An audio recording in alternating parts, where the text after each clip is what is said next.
Well, we wanted it. Now we got it. CM Punk just absolutely eviscerated AEW, unloaded on AEW President Tony Khan. In this video, I'm going to tell you exactly what this man had to say because he was on Ariel Helwani's MMA Hour and had a lot to say. A lot to say. This is one of the greatest interviews in the history of the pro wrestling business. So obviously, AEW's employment of CM Punk, aka Phil Brooks, well, it was noteworthy for a wide range of reasons, and I'm going to get into everything he talked about regarding AEW in this video. Obviously, he signed in 2021, August of that year to be exact, and it was all sunshines and rainbows and unicorns, and it was all good, butterflies. He had not been on a pro wrestling television program since departing from WWE in 2014. Now he's back on WWE programming in 2024. Oh, how times have changed. He worked with a bunch of young guys. He put over a lot of young guys. He had an excellent feud with MJF. One of the AEW's best feuds of all time. But then when he started feuding with Hangman Adam Page, eventually winning the AEW World Heavyweight title, things went downhill. He touched on this in this interview about how him and Hangman went over things in the back, what they were going to talk about. And then when they went out to the ring, Page just started talking about stuff they didn't go over with. And that upset him because it's like, dude, what are you doing? Like, what are you doing? And then he had the all-out brawl out with the Elite, Kenny Omega, Hangman Page. And that was an issue. Then Jack Perry, All In. Don't use real glass, all right? So let's get into it because there's a lot to it.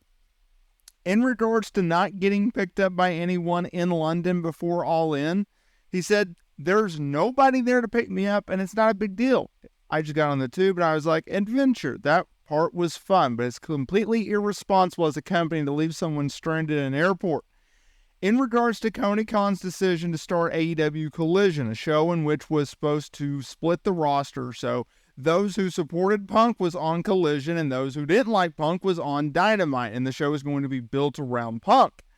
He said in regards to Tony Khan's decision to start the show, Punk said he didn't think it would work and how he just wanted out at AEW at that point. That was after the all-out brawl-out. He goes, there's all these rumors about NDAs. There's a big difference between not being allowed to talk about some S or just not wanting to talk about some crap. I don't necessarily want to litigate this. Tony's big idea was a separate show.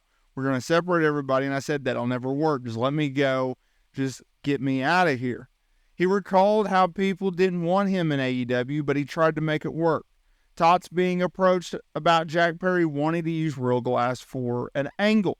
He said, these guys just don't want me here. This isn't a real business. This isn't a business predicated on making money, drawing money, selling tickets. It's just not what it was sold to me as, is let me go. I just can't let you go. I'm going to do a new show. And then the second day we had this show, I'm sitting in catering, my own business. Tony Schiavone comes up and gets me. He's like, hey, I really need your help. I was like, what? He's like, Jack is cussing me out, and he's cussed out Mike Mansur, and he cussed out Daryl from production. He's cursing out the doctor right now. I was immediately like, dude isn't supposed to be here. I was told people are getting separated, so there's not problems, and you don't want me involved in this. In regards to Perry's attitude, he said it's very much who he is friends with.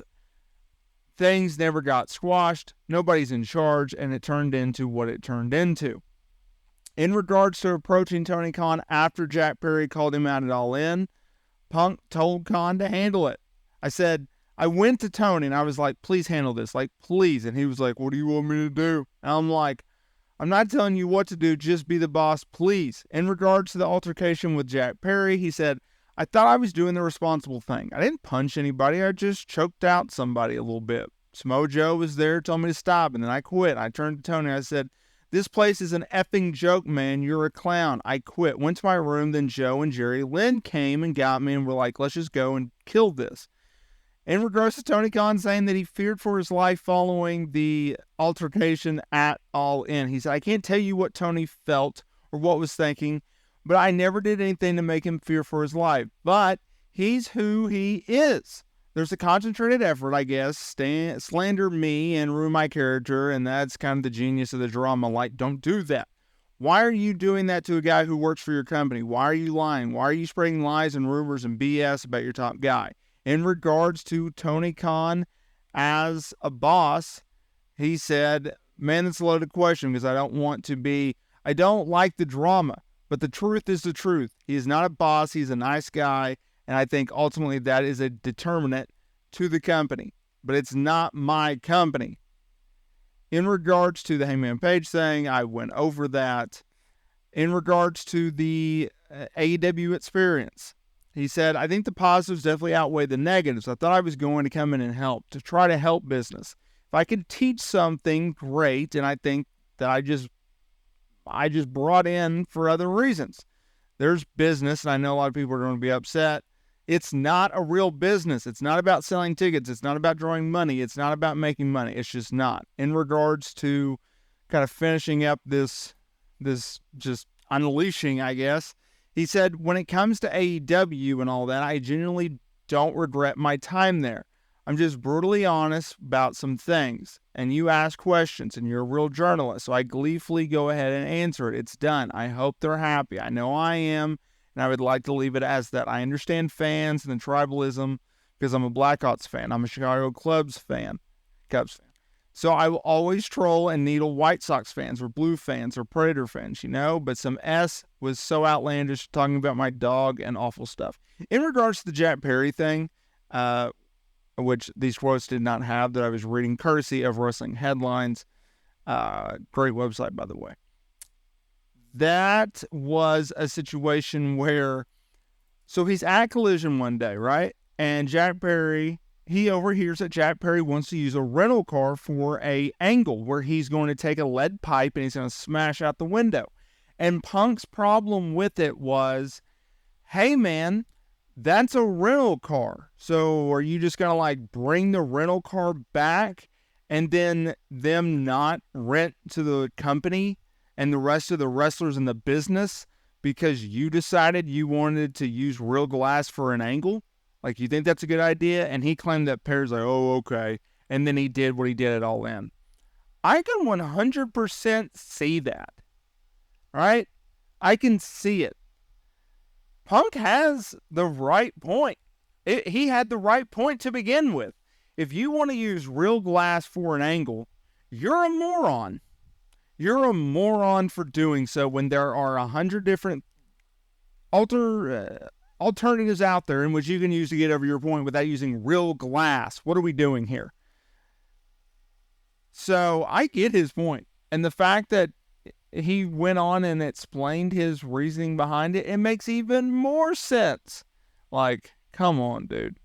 Unloading.